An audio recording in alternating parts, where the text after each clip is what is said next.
Hey guys, long time no see. Hope everybody's still out there.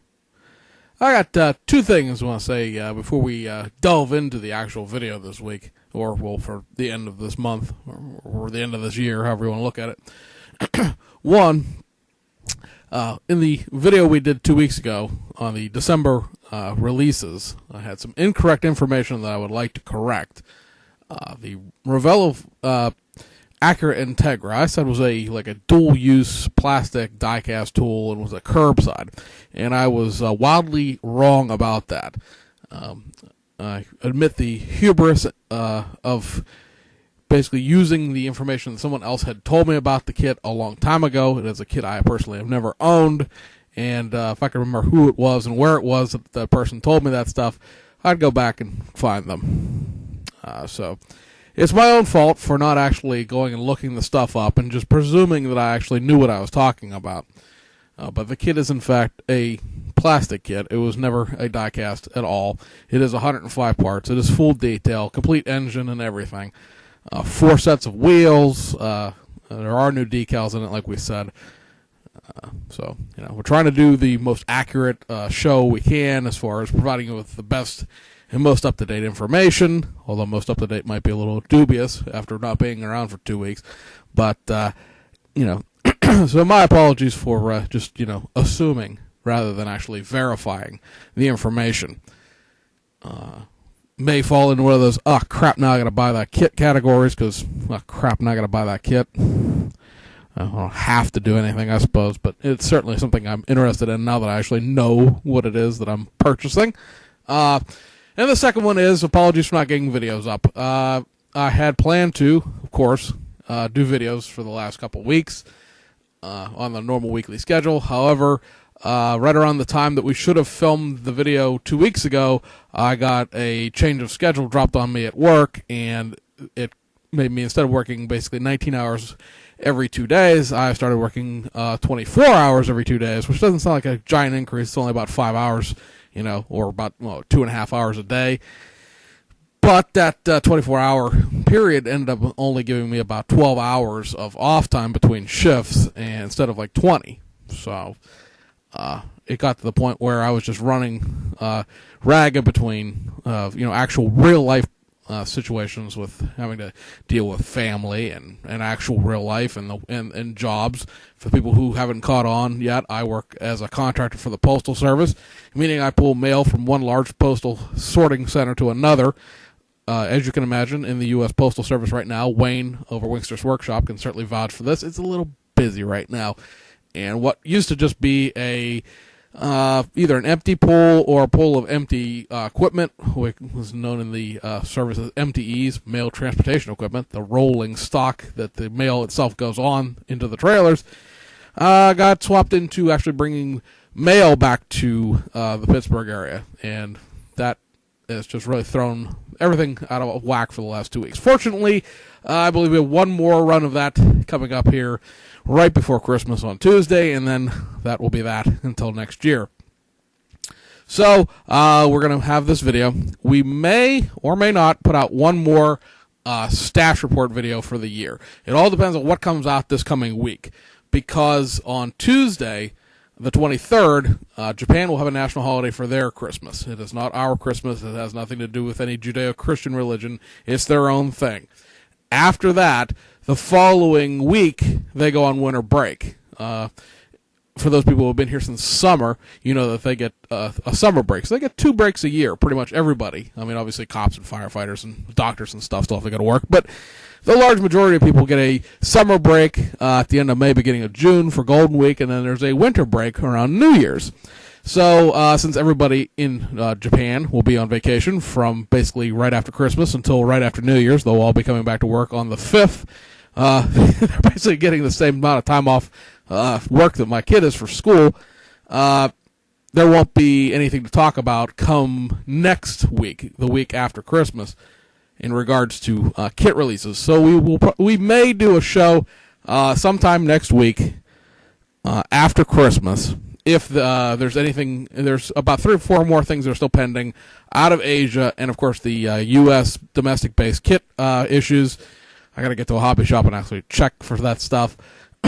and we'll see if there's enough information to actually justify putting out a video. We'll put out a video. If not, we will be back after the first of the year.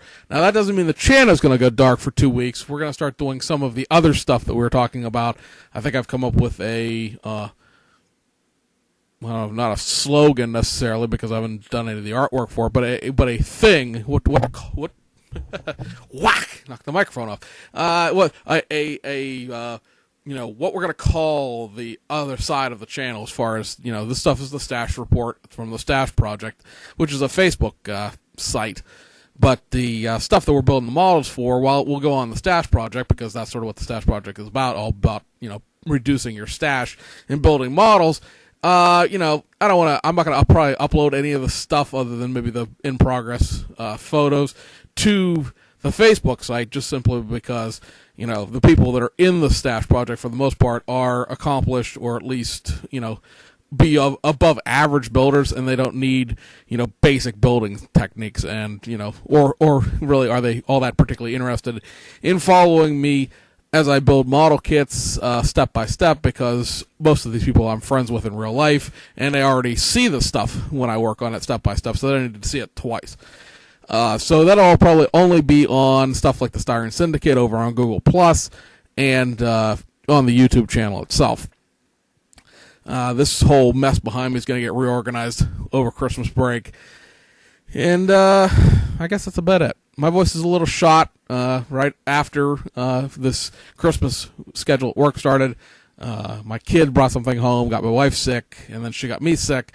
And so what was the end of my coughing fit and everything else quickly returned, and we'll try to make it through this without my voice cracking like a teenage girl. So we will be back right after the music with this week's show.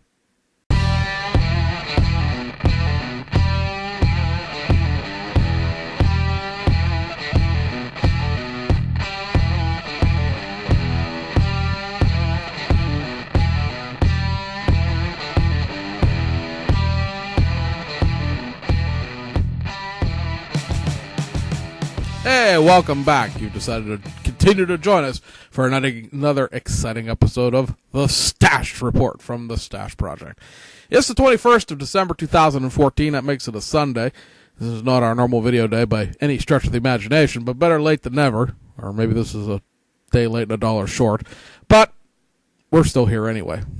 And we have just a ream of information in the notebook of knowledge. We have kit releases out our ears, and possibly other orifices, as well as some reissue information. So we're going to do the video a little bit in reverse, mainly because there's so much stuff to cover on the new releases. I want to, not have that bury the current stuff in the reissues. So if you really don't care what came out this month because you know what was supposed to be there, and none of it interested you, you probably just skip ahead until you see me, block the screen and say notebook of knowledge. But otherwise, we're going to do the reissues first because it's just a handful of stuff, and then we'll do the new stuff, and then we'll cover the actual new information for January, February, and March. There's a little bit of February, March in there, just a couple of things, nothing too out there yet, because of course the spot runs are all announced a month in advance, basically, and, the first quarter, real goody information hasn't been released by anybody yet. So, on the reissue side of things, from Aoshima, these first two things I don't have box art for because of the fact that box art, for some reason, has never been scanned for it, and it's real hard to find pictures of them that are usable, just like Google image searching. I mean, you can find the box art, but it's, somebody else taking a picture of the box art, and it's not just the box in a picture. It's like, hey, it's a box and 8 miles of background behind it because I suck at photography. But at any rate, so you have the Nissan Gloria 4-door hardtop 280E Brougham. This is a Best Car Vintage GT kit. It is... it seems like these kits get reissued every 6 months or so. I'm not sure if this one actually was reissued this year in 2014. This is a December reissue. Best Car Vintage GT, it does have a motorized chassis. You are getting all of the nonsensical stuff about how You have a battery box and a carrier for the engine still. However, the chassis itself is not as bad as some of the other best car vintage GT kits are. This is sort of like a halfway point between, say, the 330 Cedric Gloria that has just a generic chassis that's underneath a lot of the motorized kits from Aoshima of that era, and the newer tool chassis in the 430 Gloria Cedric kits they put out a year and a half ago. It does have uprights. It does have polycaps. You're not nailing rivets into the front wheels. It does have a more prototypically correct steering components as far as the tie rod and the steering, well, not the steering column, but the steering mechanism. It has sort of the C clamps that you snap onto the uprights that you see most in Tamiya kits and newer Aoshima Fujimi kits. It doesn't have the giant tongue depressor with two holes in the end that you get on these older toy-like motorized kits, but it still does build up off the chassis plate as far as the interior goes. It's still an old kit. I think it has two sets of wheels in it because it was designed with a newer set of wheels at some point in the past. I think 2012 maybe, if I remember the actual release date of the specific upgraded version. And when they did that, they tinkered with the chassis, but the actual chassis that's in that new tool 430 Cedric and Gloria, that's the early 80s version, was not available then because it didn't exist. So you're sort of getting you can see a progress. If you had a 330 and then this 280 and then you bought a 430, generationally speaking, that would be out of order, but you would see the evolution of the chassis design. The other Aoshima kit that we don't have box art for is the Toyota 86 Truno Project D. I'm trying to think what the heck what they're calling this. Let me pull the actual file up here. This is the Project D spec. This is the middle of the two as far as the three initial D Truno 86s that Aoshima did. There's the really basic one, the volume one, the initial D car, the one from the first comic series. Then there's the Project D, which has it has a the trumpet style air intakes, a different engine top, the exposed timing chain camshaft covers, a racing interior, and things like that. And then there's that volume 37 edition that exists that has like a roll cage and a completely different engine. It's more of a race setup. This is sort of somewhere in between those two. So you don't get the roll cage in this kit, but you do get some additional engine parts. Now, stuff we do have pictures of. Also being reissued this month, you got the reissue of the Lamborghini Aventador LP 704, photo etch, floor mats, metal transfers there for the mirrors and the logos. I believe this is just being brought out mostly to sort of refill the coffers. About 75% of this photo etch will go into the Roadster kit, which, if you may recall, isn't really that old. It's maybe about 90 days old at this point. As well as sometime at the end of spring, beginning of summer, they're going to be doing that 50th anniversary Lamborghini Aventador. So I imagine that some of, however, not all of the photo etch will fit that. There is going to be, I believe, from looking at new information I just saw today, there is going to be a photo etch set specific to the 50th anniversary because the 50th anniversary has the different front and rear ends as compared to the stock Aventador. Also, out of Aoshima in reissue land is the Admiration Creator Crown Majesta. Nice little VIP car here. I almost, but don't quite like this enough to buy it. My friends like to point out that I have all the factory stock Majestas and Crowns, but I don't have any of the VIP ones. This is the closest one to the ones the one I like. And while all the ground effects are separate, because there's a factory stock version of this kit, I just don't like it, and it'll look kind of goofy without them in the big wheels. I like the wheels themselves. It's right there, but not. I just can't quite pull the trigger on the purchase. I also have the Mot Parfum GRS 182 Crown Royal Saloon. I really don't particularly care for the wheels on that one at all, which is, I suppose, irrelevant when it comes right down to it. But this, again, it's just another reissue of an older kit. These are actually, what are we looking at here? These are October reissues, I believe. Yes, no, maybe so. I'm trying to find them on my list here. They're November reissues. So they're just a little bit behind, but they're out finally. And then out of the Aoshima thing, the one thing we talked about, I believe in the last video, or it may have been 3 weeks ago now, was the fact that they're going to be doing another run of the Ebro Tamiya Citroen 2C Fourgonnet. This one is been reissued along with the Type. What is it? I'm saying a lot because I've got a lot of stuff to cover and I'm trying to make this as short as possible, and it's making me and delay. That's great. But the Team Lotus 49 1967 120th F1 car. I don't have a picture of that because we've shown it before. That has also been reissued along with this Fourgonnet. And while we have no official word on when the Tamiya 2CV will be out, as far as its spot run, they are taking orders for it. Is like it's back orderable now, where it wasn't. It was discontinued a few weeks ago before they announced this reissue.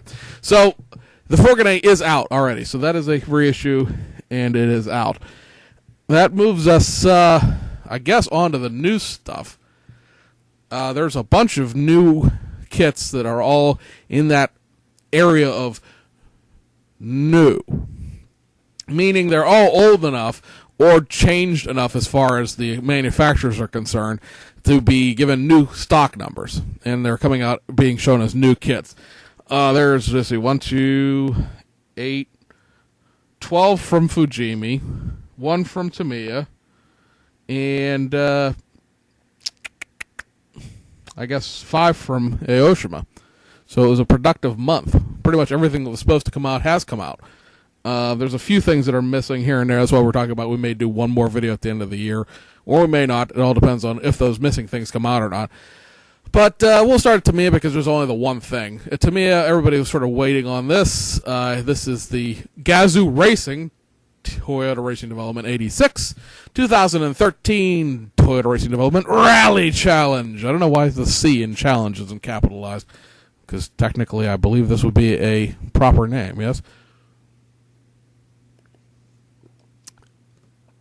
This car has basically a parts runner of new parts, but otherwise is a completely and totally factory stock Toyota 86 kit you could buy from Tamiya as it stands. You, of course, get a whole bunch of decals to this, but the majority of the decals really are there. There is a very detailed painting chart. You will have to two-tone this a little bit, but not nearly as much as you would think. You basically have to paint the hood itself is separate because the 86 does have an engine, so the hood has to be painted black, as well as the top of the roof there. Not the actual top of the roof because that's a decal, but over the window, the flyover from the front, from the A pillar to the C pillar has to be painted black, as well as the trunk, and then everything else, guys, is made up with decals. That gigantic red and black area with the white stripes is one gigantic panel of decal. That is going to be really interesting to see if people can get that on without tearing it to shreds. The red areas around the headlights are decals and all the rest of that happiness. So it's not nearly as bad. I popped the microphone real bad there, didn't I? It's not really as bad a paint job as you might think it would be. However, if you're afraid of decals, this might not be the best kit for you. New parts-wise, there is a set of photo etch in here. I didn't look exactly to see what it is necessarily. It might be the front grille and some seatbelt parts, I think. Don't quote me on that because, again, I didn't look. So I'm not going to take responsibility for being wrong because I just don't know. I'll admit that now. You do get new tires for this, obviously, as well as the new wheels, the steel wheels. You get those mud flaps. Those aren't in the original kit. Those are the Rally specific. And there is a parts runner of interior parts. You get kind of a rinky-dink, I believe would be considered like an 8-point roll cage, and some Toyota Racing Development racing seats. They're not like full-blown racing seats. They're more what I would consider to be high-performance driving seats. You put a 5-point harness through them, but they're not, giant carbon fiber wraparound, protect your head from side impact style. A lot of the pictures you'll see online of this car, you may get confused with the one that Gazoo did for the Nürburgring 24-hour race. That is a full-blown race car where it was stripped out and with just with no door panels and no carpeting and a racing steering wheel and like no passenger seat and a big fancy racing seat and a really big robust 12 or 15-point racing roll cage. This kit doesn't have that because the Toyota Racing Development Rally Challenge, this car specifically, was raced by the president of Toyota himself under a pseudonym, and he won. Which seems like a bit of crony capitalism. I mean, the guy who builds the car won the race for the cars. But this was more of a celebrity pro-am style thing, where the cars were all more or less identically prepared. You had a driver and a passenger. This was a rally style challenge rather than being like a road race necessarily. But if anybody remembers the early to mid 1990s when there used to be a thing that the SCCA did called the Pro Rally Challenge, that were a bunch of identically prepared Toyota Celica GT4s that they'd road raced. You may remember these from being on TV. The race that was like tape delayed from like 2 or 3 days was always shown before the Toyota Long Beach Grand Prix because it usually involved Jason Priestley and several other members of the 90210 cast, as well as other famous celebrities. That is what this was. So it's not a full-on race car. I know a couple of people I talked to were disappointed that of the rally cars that they picked the sort of lamer version to do. But, it's the president of Toyota's car, were they going to say no? if Toyota's the one that came to them, so to speak, were they going to go, no, we don't want to do the president of Toyota's car? You got to protect your licensing. I understand. But I said, it's all in all, it's, just a straight up Toyota 86 kit with one parts runner of new parts, because all of the parts are pretty much on that one parts runner, the wheels, the mud flaps, as well as all the interior pieces. Everybody thought it was going to have a racing style steering wheel, but there are just a bunch of tiny little white decals that make up that steering wheel. You see through the window there. There's a bunch of little white slots for where the hands are supposed to go.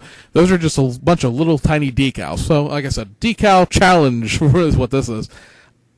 Moving on to the Aoshima stuff, you see a rebirth, so to speak, of the Back to the Future DeLorean kits. These are essentially, they're not essentially, they are identical to the existing Aoshima DeLoreans.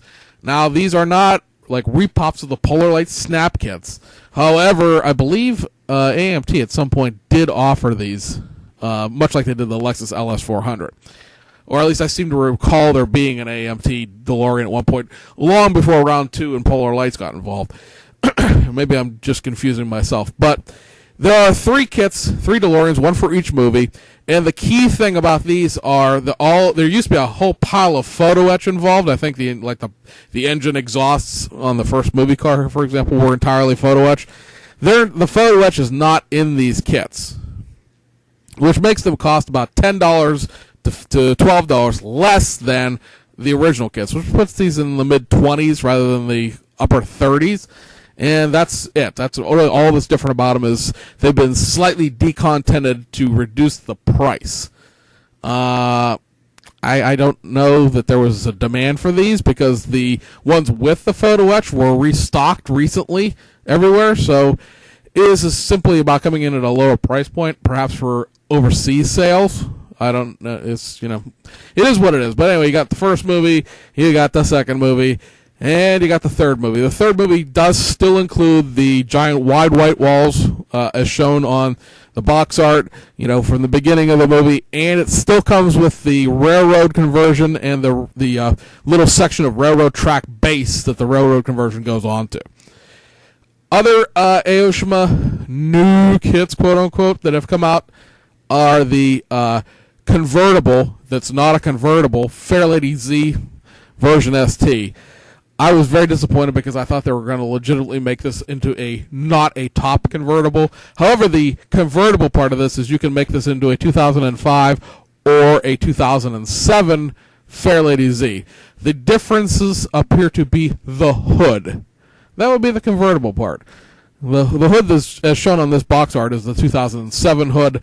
Go look up a 2005 350Z if you want to know what that hood looks like. But that appears to be the only difference. There are a bunch of spare parts in this kit as far as stuff that's on the unused part runner. But none of it appears to be, anything that makes the car any different. They appear to be more of the difference between the Japanese domestic market version of the car, which is what this is, and what they call the export version, which is what we got sent to us here in the States. They were actually labeled as a 350Z. This kit does still come with the left-hand drive parts. It's not mentioned anywhere in the promotional material. It's not mentioned anywhere on the box art. But looking at the actual parts content and the parts layout and the trees and the diagrams and everything, the left-hand drive export parts are still in here, as well as all of the little lights and bits that make it specifically North American. Now, whether or not there are any 350Z decals, I don't believe that there are.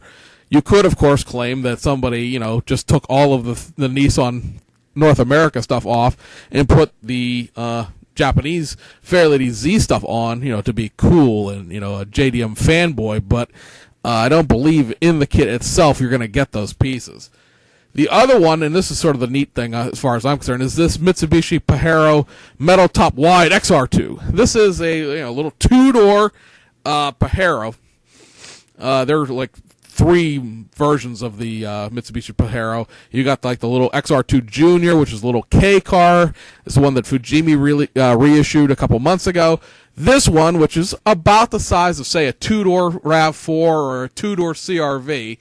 And then you have the bigger four-door full-size one, and that is the one that they exported here to the States, and we got as the Mitsubishi Montero, which came as... I don't know if Aoshima directly ever sold it as a Montero, but they did sell it via American Satco back when that company existed and made the Pathfinder and the SR5 4Runner out of the Hilux Surf and the Torano kits. I know there was a Montero version because I have one. But this is a JDM only car. It does not have a left-hand drive dashboard or any left-hand drive parts. I don't believe the two-door version like this was ever exported out of the country. What is very neat about this kit is there's a backstory to it as well as what the parts contents are. The backstory is this kit hasn't been out for quite a long time, probably 10, 15 years. And the product development people kept going to the bosses going, hey, we should reissue this kit because we've reissued the RAV4, we've reissued the CRV. They've sold pretty well. They also hadn't been out for a while, and they included all of the parts in them to make all of the different versions that the kits ever came with. So you got all of the RV series parts and all of the S series parts in one box, rather than having them split apart like they did originally. The bosses weren't convinced that the Pajero would sell. It went back and forth for quite a few years, actually. And then finally, the heads of Aoshima went, you know what? We'll give it a shot. Go ahead and run it. And they found that the tooling had been put out someplace and it had gotten rusty and was out of service.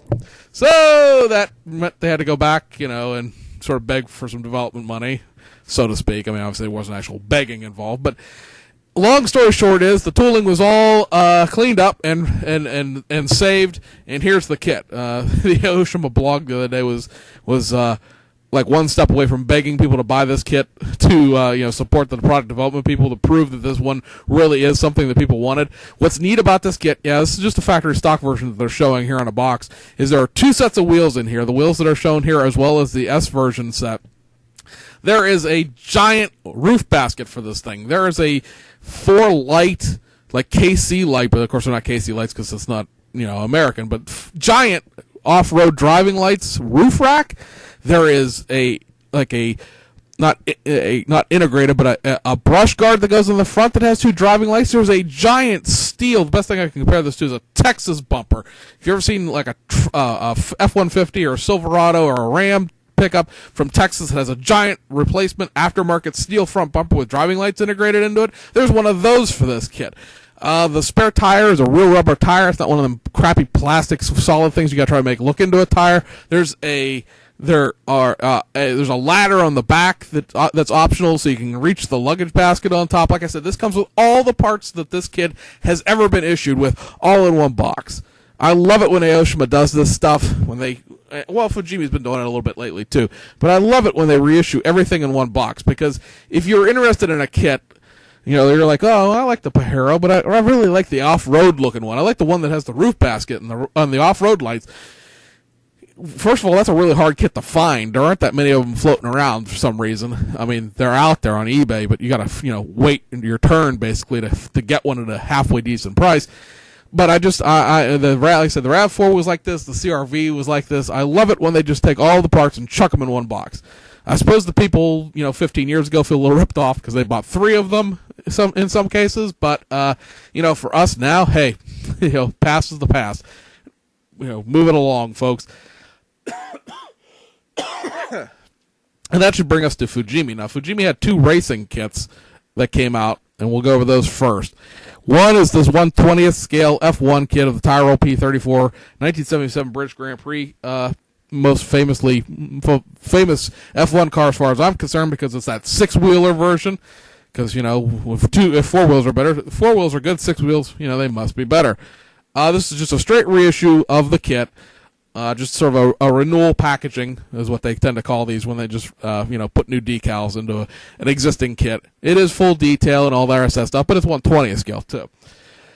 Then you have the Studi BMW Z4 GT3 number 7 BMW Sports Trophy car. This is essentially just another version of the 2013-2014 Z4 GT3 tooling. It does come, as we predicted, with the white car graphics, not the black car one. But other than that, it's just a straight reissue. This is, a reboxing with new decals. But it's another entry door into the GT3 world for you. If you've ever really sat down and looked, there are something like 24 sets of decals specifically for this car from the 2011 original run of this kit through now. There's something like another 12.5 MP4 12C McLaren decals, and I think they're up to a dozen now, or maybe closer to 15 if you caught the Racing 43 stuff. SLS AMG kits. They're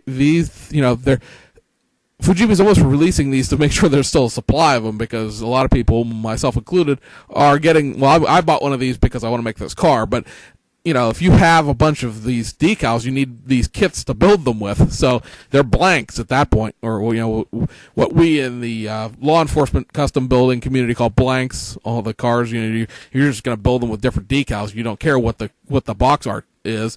Or NASCAR, for people who built a lot of NASCAR cars. We all had NASCAR blanks where we didn't care what the kit was, because we were putting different decals on. This keeps a supply of new BMWs out there, because some of the older ones are starting to be discontinued now. Then you have the Mountain Pass cars, the Toge cars. These are all sort of interesting in the sense that they're all about $12. You have the Generation 2 Volkswagen Golf GTI, very basic kit. It's not quite motorized basic, but it is very, very basic kit. It's molded in this banana yellow that's shown on the box, by the way. It does come with, in this case, this car is built the way the instructions say, with right-hand drive and left-hand wipers, which is really weird because the thing has all the right-hand drive parts in it. It has right-hand drive wipers too. It has an entire Japanese export spec setup to it. But the instructions, because I was looking at the instructions to see how these kits are, because I personally have never seen either this kit or the Nissan we're about to talk about afterwards, and they're old enough since the last time they were reissued that the instructions weren't scanned by Hobby Search the last time to see what was in them. And this kit shows that you're supposed to build it with a right-hand drive dashboard and stuff like that, but the left-hand drive wipers and stuff. Then the other one, this Nissan, is this Datsun, maybe a Datsun at this point still, but a Nissan Fairlady 280Z Turbo. This car is also really, really old. This is even more basic than the Volkswagen is. It's almost a motorized kit. I don't believe there actually are any motorized parts in it from my recollection of looking at the instructions, but it is a very generic chassis. It's a very basic kit. It's maybe 35, 40 parts, but it does come with left-hand drive parts. So you can build this as an export version rather than just the JDM version shown here. What's interesting about this kit is the instructions for this kit show you building it with the left-hand drive dashboard and right-hand drive wipers. Now, this is all right-hand drive on this box art. But, like I said, it includes both the left-hand drive and the right-hand drive parts, all of them, wipers and everything. And then you go on to the two newer kits. They are this late production EK9 Civic Type R. It does include all the left-hand drive parts in it as well. And the 95 Honda Integra Type R. You can build this left-hand drive as well. Now, keep in mind that the markings for this are Honda. Even though it has the left-hand drive stuff in it, it is Asian left-hand drive, not North American left-hand drive. There are no Acura logos for this thing. And I don't believe technically this kit can be built into an accurate North American car. However, again, you can claim whatever you want to. It's your model. All four of these kits, like I said, are running about $10 to $11 with the exchange rate right now. So it's almost, if you have any interest in these at all, kind of a no-brainer. You're not going to be wasting any money with it. The Acura and the Honda really are pretty nice kits for what they are. Just basic curbsides, but they're not motorized. They're not really old or anything like that. And all four of those kits come with a supplemental decal sheet that has a whole bunch of sponsor logos. We left the Acura up here to remind myself that the Acura has the Mines Acura logos on it, Endless, all these Japanese tuning houses because there's been a bunch of versions of these kits. So all of the tuning versions of these kits have ever had in the past. This one, of course, this has a whole bunch of decals all over the front of it. But all of these cars have been in more than one version, more than just factory stock and this Mountain Pass series. So they include all of the decals to make all of those cars. They don't include all the parts to make all of those cars. But, again, if you happen to want, say, this Acura and or this Honda, rather. See, I'm doing it. It's not an Acura. It's a Honda, James. If you wanted this Honda, this Integra, to perhaps go with your Revell Acura Integra and your Revell Acura RSX kits, you can get like I said, for $10, it's a decent curbside, and you get a whole plethora of spare decals. So cool. That brings us to the four kits that came out with, as the translation goes, window sashes. Window masks. They've added them to several kits and reissued a bunch of stuff. They are the Mazda Roadster. This does come with left-hand drive, and it does have an engine insert in it as well. So it's kind of cool. The hood is molded, as a separate part. It's not one of the ones you have to hack apart. Some Fujimi kits that have engine inserts. It's like, hey, there's an engine in here, but you're going to have to cut the hood out to prove it. This one, the hood is separate. It's more than a few pieces worth of engine. It's not just like a painting cup that you have to detail. There's a few pieces of the engine in there. This is the generation before the current one, Miata, basically. So it does have the Miata logos. It does have left-hand drive, and it does have a half of an engine, or a quarter of an engine at least. But the kit is also just available, generally speaking.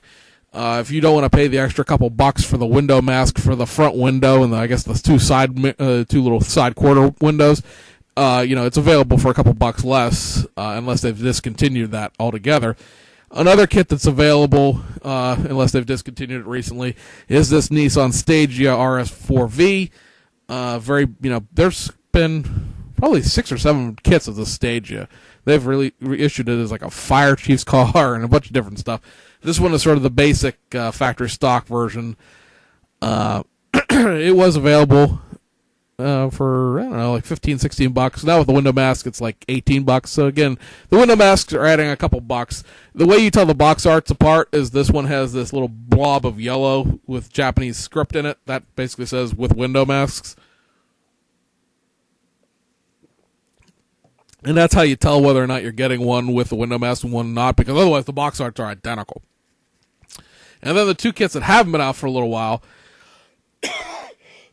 is this Lancer Evolution 3 Mitsubishi, obviously.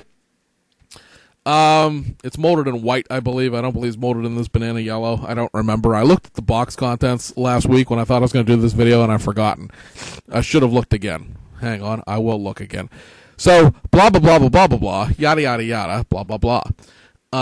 The kit itself has been available. I think we mentioned it before. It's been available in the Brighter Than the Dawning Blue anime series, as well as another anime series car that I did not write the name of down. But those are those Itasca Pain cars, the real garish anime cars with the girls, that are scantily clad and all over the car. So technically this car's been around. I lied. It is molded in that banana yellow. All right. Well, there you go.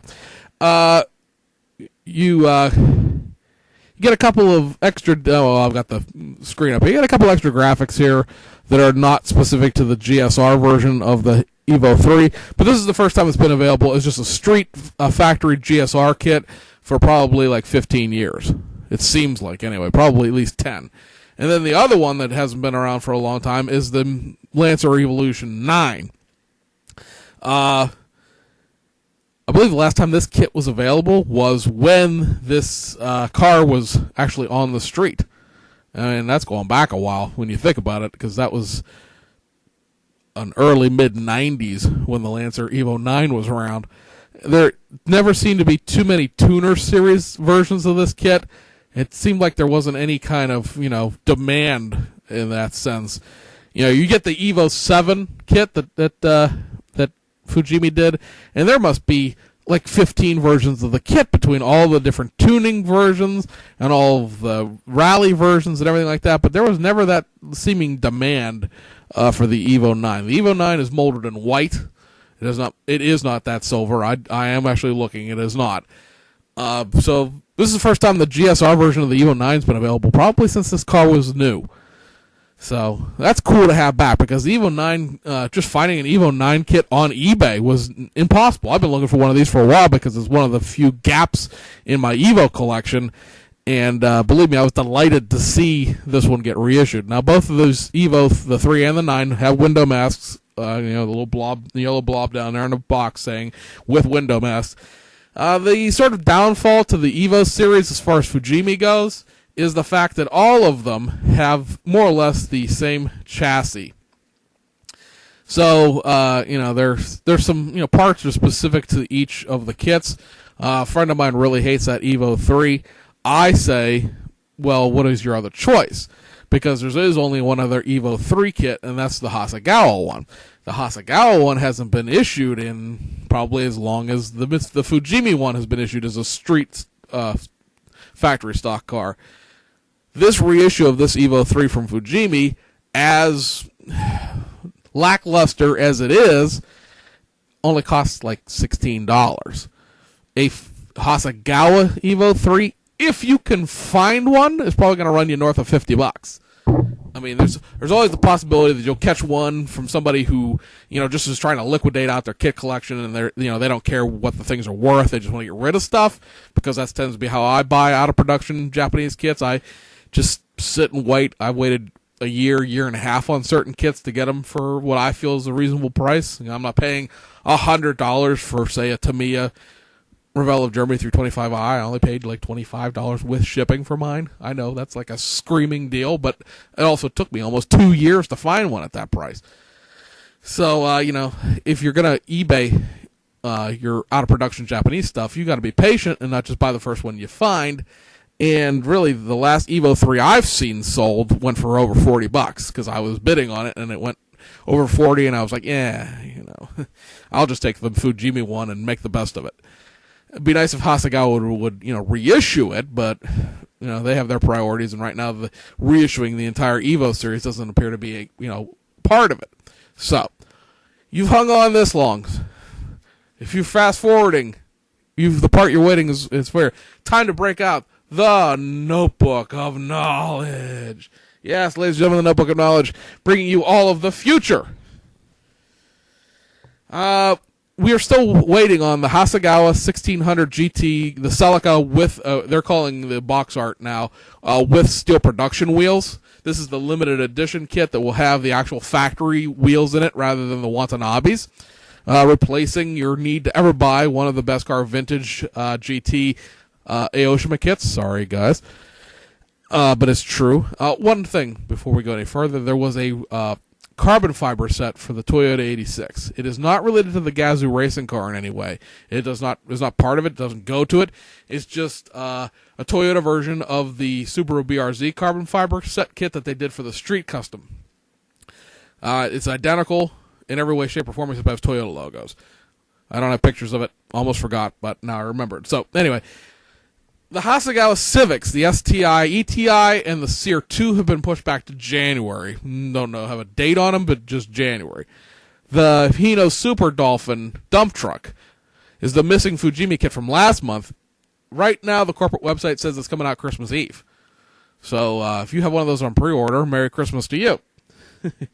I think it's on order stop at Hobbylink Japan now, but I was waiting to see whether or not it's going to come with the fifth wheel parts to make just a tractor out of it, because I might buy one so I can swap it out with the Mitsubishi Fuso that came in the car hauler. I'm sure they'll probably package it together later, but I really don't need two car hauler trailers.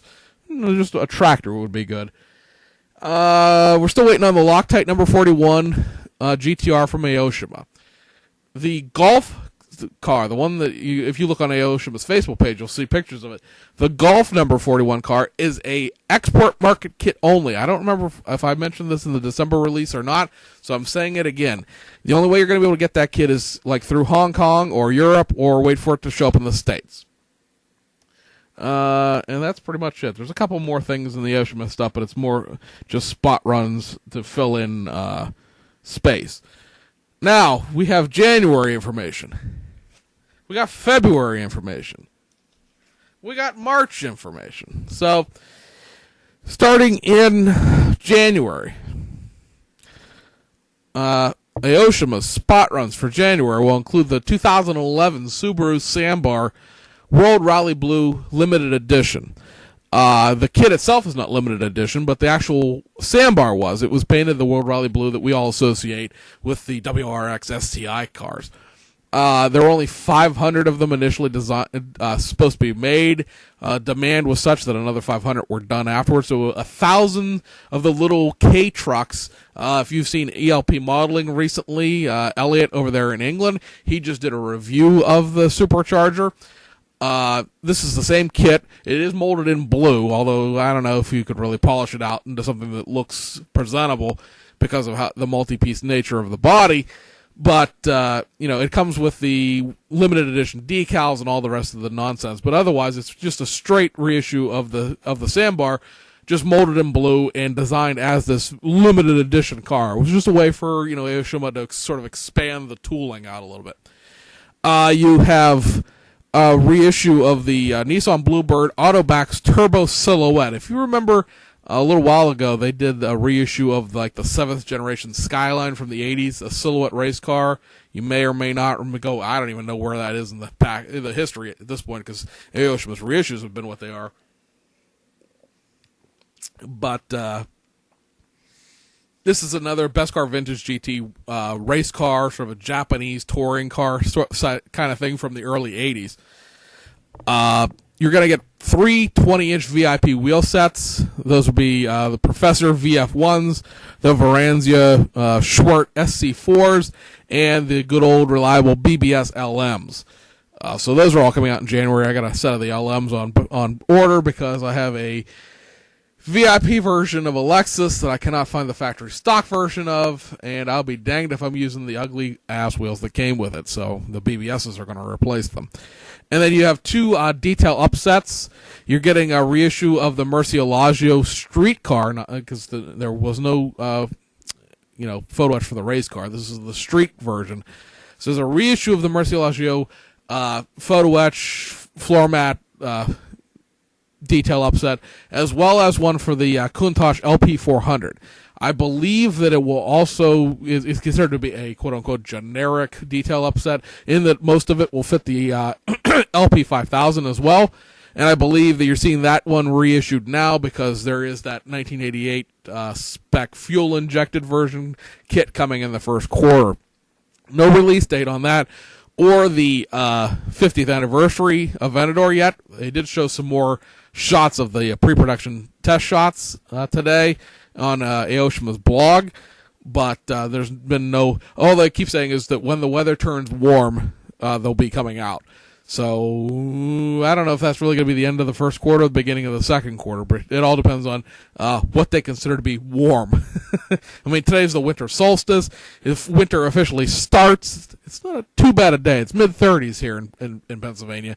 But, for it to be warm here, without factoring in, the global warming nonsense, we're talking like May, maybe? April at least. So it's going to be probably around that time frame. Fujimi, this entire list of stuff in blue, this whole Fujimi kits that they're going to be releasing. Now, some of this goes into February and March, but they dumped quite a load of information out all at once. There's 8 kits that are coming out in January that have nothing to do with the series that I'm about to talk about, and then there are 2, 4, 6, 8 kits for that series. They are doing a new series of Circuit no Onami, which is the Circuit Wolf. It says new series. Now, I can't find anything online saying that they're going to be refreshing this old cartoon in 2015. The last time anyone did a new version of this of the cartoon was in the late 90s. Or whether they mean that this is a new series in the sense that it's going to be, a new series to Fujimi. But which way ever that goes, there's going to be 8 kits for this series. All of these are, model kit versions of cartoon cars. So it gives you a little leeway in what you make because, hey, you're just making a cartoon. Now, all of these except for one, there's actually a brand new tool in here, so pay attention. All of these are existing Fujimi kits, so there's nothing, there's no making it up as you go along. These are all existing stuff. In January, for the Circuit Wolf, you're going to get the Ferrari Daytona Sasuga Island Race. Now, this all means something if you're a fan of the Circuit Wolf. If it doesn't, just pay attention to what the cars are. I know that these are going to be real popular in Japan itself. And I know that we have, a fair share of anime fans here in the States and Canada and across the world. So this may really, really crank some people's excitement levels up for the beginning of 2015. You're also going to get a Porsche 930 Turbo. This will be the Hayase Sakon driving the car. Porsche 928 with Kayugu Sakura driving the car. And Mazda Savannah RX-3, also just labeled as the Sasuga Island Race. I don't believe those are like primary character cars. The question will be whether or not that Ferrari Daytona is the Enthusiast Series version or not. And you'll be like, why would it be that? I don't believe there's ever been a real sports version of the Ferrari Daytona kits, because there was a Ferrari Daytona Special, and a Ferrari Daytona Convertible, all in the Enthusiast Series line. I don't believe they ever decontented them and released them as curbsides. There have been some of these Circuit Wolf cars that have come out in the past that have been Enthusiast Series kits underneath the box art. So we'll find out when the kits come out. We'll be sure to keep you guys up to date as much as we can.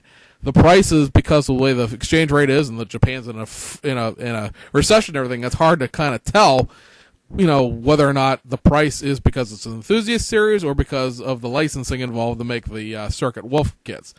In February, you're going to get the Lamborghini Countach LP400, Black Panther of Hama, the Nissan Fairlady Z432R with Mishima Kunitamo driving, and then the Ferrari 512BB villainy of mystery combination. Gotta love this stuff. You couldn't make it up if you tried. Now, the Ferrari 512BB kit has always had an engine in it. It's never been an enthusiast series car. It's always been a real sports car, a series car, but it's always had an engine in it. Whether or not that Countach will be a enthusiast series or a real sports version, we'll find out. There's been both.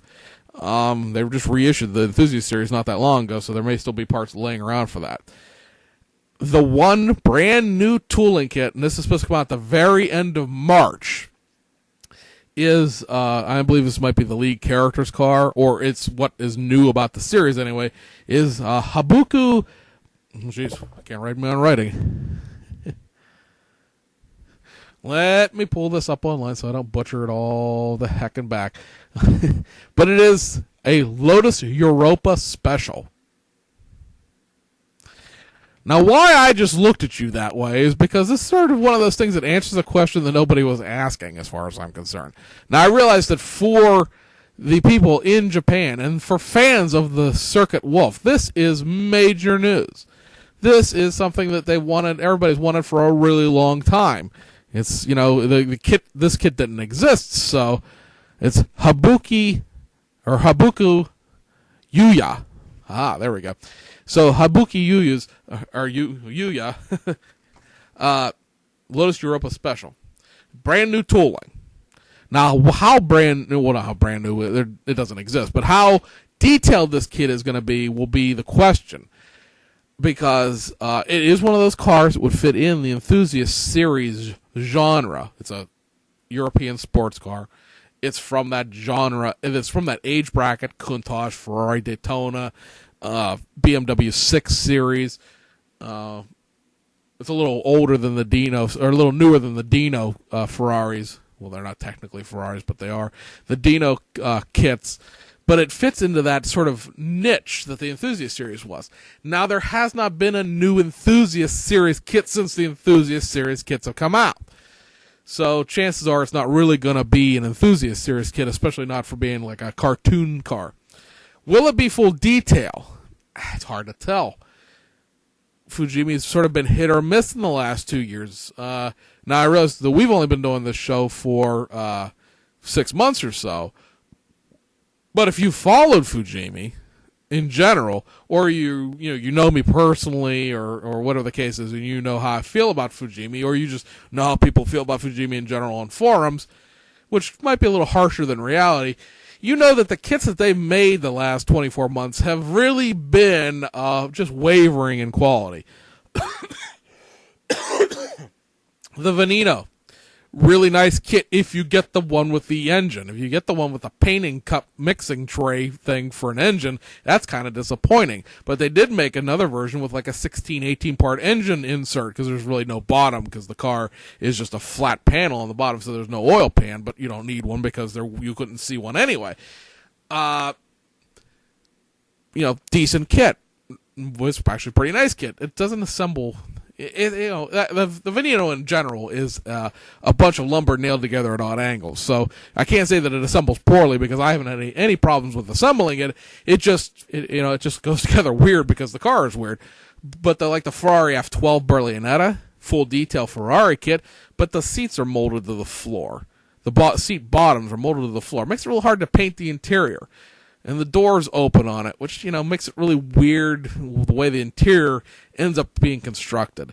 The McLaren F1 GTR, or I should say the GTR, but the McLaren F1 road car and the McLaren F1 GTR long tail, short tail, especially the short tail, because it shares the road car's problems, are all really dubious quality kits. They end up assembling into something that more than not looks like McLaren's, but there are a lot of sort of detail accuracy problems with the short tail and the road car as far as how they assemble and what they look like. The long tail kit is, half-assed at best compared to the full detail Aoshima kit. And, you just sort of look at, what Fujimi's done. I'm looking at what Fujimi's done. So much of what they've done have been all attached into these McLarens for 2014. They haven't really done any street cars since the F12 and the Veneno. That's pretty, everything else really, has been just reissues of older kits with window masks in them. There really hasn't been anything new. So this is the first new quasi street car. Now there is because why wouldn't they? They're Japanese, which sounds bad, but I mean, if you understand Japanese culture, you understand why I'm saying it that way. There's a real version of the Lotus Europa. Somebody built a real one, or maybe they built a real one, from the show itself. But there's a real one of these cars in existence, and that's what they're making a model of. So will it have an engine in it, or an engine insert, or no engine at all? Will it just be a curbside? Because Fujimi, if you know anything about Fujimi, they'll find a way to get every penny of their tooling money back, which means there's going to be more than just this version of this Lotus Europa. Which begs the question of, really, at that point, why? Because if you don't know, there's a Tamiya Lotus Europa special. It's a full detail kit, and it's a Tamiya kit, which means it's really, really good. The Lotus Europa, I think personally, is kind of an ugly car. I probably insulted everybody in England right there, but I don't think it's I personally, of Lotuses that have been done, I don't think it's the most. It looks good until you get to the end of the doors, and then the back end of it is really weird looking, especially with that sort of chrome luggage rack. But I get that was the age. I mean, there are chrome luggage racks on Cadillac Cimarrons too, which, is a rebadged Cavalier and all that nonsense. But, the Tamiya kit, if you're into that car, and I got one. That's what I'm looking at right now. So I'm pointing to it right now. It's up here on the shelf of imports behind the camera. It's a full detail kit. And, that begs the question of, beyond this, I get why you're making it for this, because it's, important for the series. But they have to have plans beyond this. They can't just be making it for this, because they don't ever make one version. Hell, there's 4 versions of the Veneno. So, you're going to get more than one version of that Lotus Europa, and once it goes outside of the Circuit Wolf and beyond the customer base of this kit series, I don't know what the point is, unless it is a full detail kit. And then can a 2015 Fujimi kit compare with a 1980-something Tamiya kit? Because it is one of the masterpieces of the 80s kits. It's older, but can they do it better? We'll have to wait and see in March exactly what we're going to get. Now, the January spot runs, just the regular stuff that's coming out in January.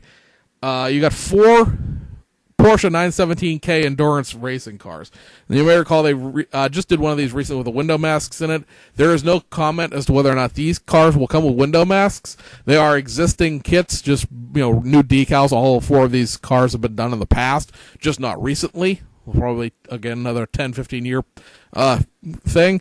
You got the 1970 Le Mans colors. It just says Le Mans colors, so I assume you'll be able to do more than one car with this kit. The 1971 Le Mans winner, the 1971 Monza 1,000-kilometer winner, and the 1971 Fuji Grand Champion final race. Tatetsu Ikazawa drove that car, and that's going to be what the 4th one is. All 4 of those, again, for January. And then you've got 4 more with window sash kits coming out in January. Mitsubishi Evo 5, Mitsubishi Evo 7, both in GSR format, because those kits, or at least the 7, comes out in just a plethora of things. The 7 has an RS version, and there's a Mines version, and there's a HKS Kansei version, and there's a whole bunch of versions of the Evo 7. But these are both going to be GSR street cars. And then you have X90 Gen Toyotas coming. These kits have been gone for so long that I honestly can't find any information about them at all, which is really saying something, because it's the internet. You can find anything on the internet, right? They are X90 series, which, if you remember the Toyota triplet kits that Fujimi just did recently with those engines in them, the high mech versions that haven't been out forever, those were X70 series. And the X70 series kits were 84 to 88. We also remember, if you saw the unboxing video or you've paid any attention to the things I've done on Google+, there's the X100 series Aoshima kits. And those were 96 to 2001. So your X90 Gen kits are 1992 to 1996. as far as the year bracket that they have. And you're going to get a Toyota Cresta 3.0 Super Lucent and a Toyota Mark II 3.0 Grande G. These were next to top-of-the-line models for both of those. They have the big engines, the 3.0 now. I don't believe there are engines in these kits in any way, shape, or form. But they, as far as trim level goes, they were not quite the top of the line, but they weren't base models by a stretch of the imagination either. I believe that they're, pretty nice curbside kits. This is that era of Fujimi, as far as like the mid-90s, where they were putting out pretty decent kits of the curbside, basic variety. I don't think these are motorized. I think they're too new a car to be trailing any of the older X70 series motorized chassis parts or anything like that. As far as I know, Fujimi also did the X100 series kits themselves, although those haven't been out for, since the cars were new either. Well, you never know. Maybe they reissue those, but they're sort of, that answers the question nobody asked either, because the Aoshima kits are still in production, at least in some sense. So, it's one of those things where whether or not you are interested in more factory stock snoozer Toyota 4-doors, but those two kits are coming out, and like I said, they haven't been out probably since the 1990s. They're probably close to 20 years since those kits have been out, because I can't find information about them anywhere. I can't find box art photos of them very easily. I found a couple of wee teeny little pictures I can't even show you. But I can't, there's nothing on Hobby Search, nothing on HobbyLink Japan. They're not even like if they did tuner series versions or VIP versions, can't find those either. No idea what these kits are going to be like.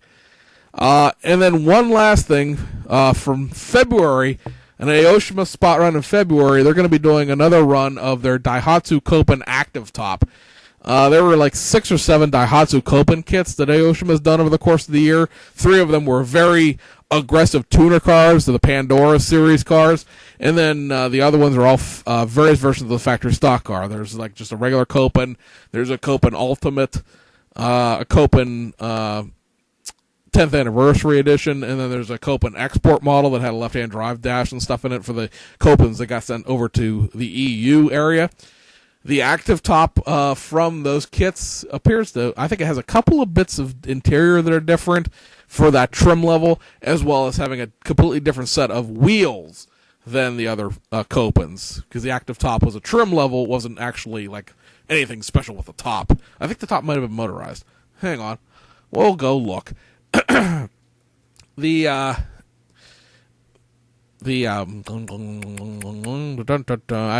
to have Wikipedia as my search bar, but now it's decided to insert Yahoo in, and now I gotta like double go through everything here. But I wish they'd make a kit of the new Copen, because they've decided to remake the Copen, and they started making it again in 2014. It's kind of a cool looking little car again.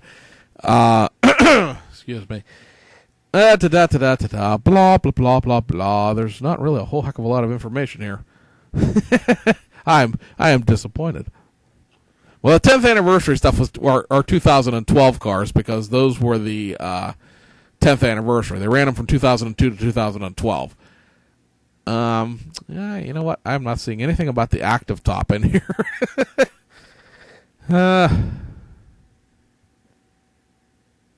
That's about it. So they're remaking. They're remaking the active top. There was a European version, which was the left-hand drive, and blah blah blah. And then we go into the other stuff. So unfortunately, the information is not there. But like I said, I believe the active top, like I said, is a different set of wheels and some interior trim pieces for that thing. So that's coming out in February. That's the only announced Aoshima February spot run.